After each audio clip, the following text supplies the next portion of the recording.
So I thought I would jump on today and do a comparison review between the SCRIB3D P1 pen and the SCRIB3D Advanced pen. Both of these are great beginner 3D pens that are quite affordable, so I wanted to show you some of the features and give you a demo of both of these pens.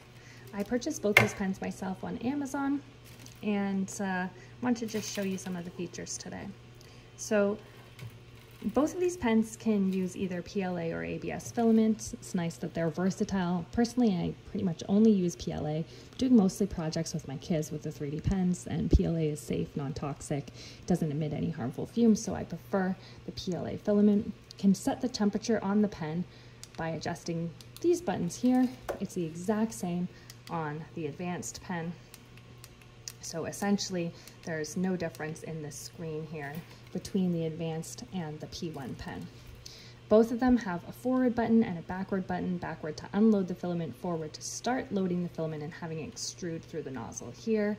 I personally like the placement of the forward button on the Advanced pen better, so it's a little bit lower down. I like that grip feeling to be able to hold it up at more of an angle versus on the P1, it's a little bit farther back. So I personally like the feel of the Advanced pen more, and the Advanced pen does have more of like a little bit of an ergonomic design, which I like the feel of better. But both of them do have similar button placement. They also have the speed on the side. So on the P1, it's a toggle where you can go like this, forward and backward, to adjust speed of the filament coming out of the pen. And for the Advanced, there's buttons. Personally, I kind of prefer the toggle versus the buttons, but either one is fine. They both do require a power source, so you'll need to plug them in order to use them, and you'll need to make sure that wherever you're going to be designing, you'll have outlets. So if you were using them, for example, in a classroom, just to know that you do need a power source for every person using these pens.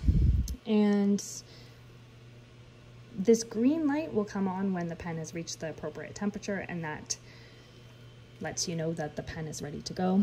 You might hear the pens turning on and off throughout this video because they do have a sleep mode. They won't just keep on, which is a nice safety feature, but just means I have to keep clicking the buttons to keep them going.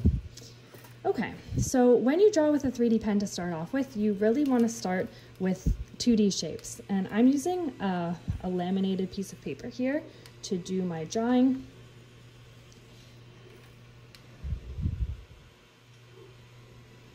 And I'm just going to start by drawing a simple square. So I'm holding that forward button down. And then I'm starting off by drawing the outline. Once I've got my outline, then I'm going to fill in the square by going slowly back and forth with my pen to fill it in. You don't actually draw in 3D with a 3D pen. You don't draw in the air. You draw 2D shapes, and then you put those 2D shapes together to create a 3D shape. So I've got my square here.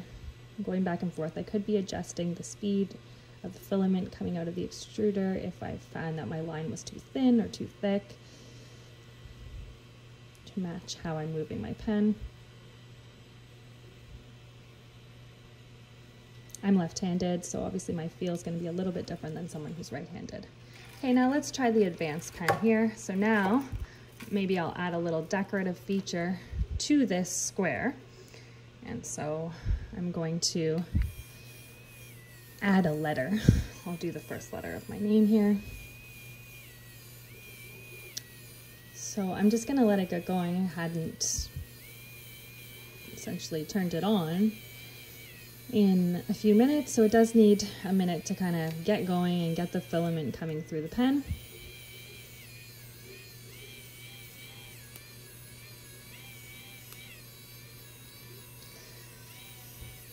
And there we go. So now we've got the filament coming through. And so now I'm going to go into my square.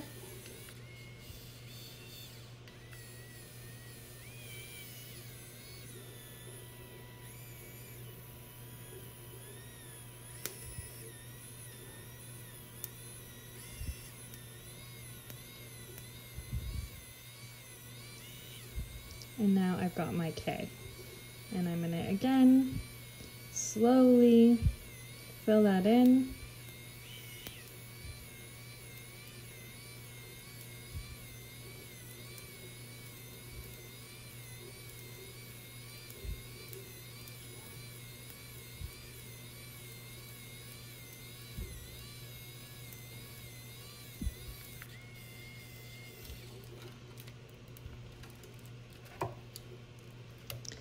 So because it's done on a laminated surface, it should peel right off.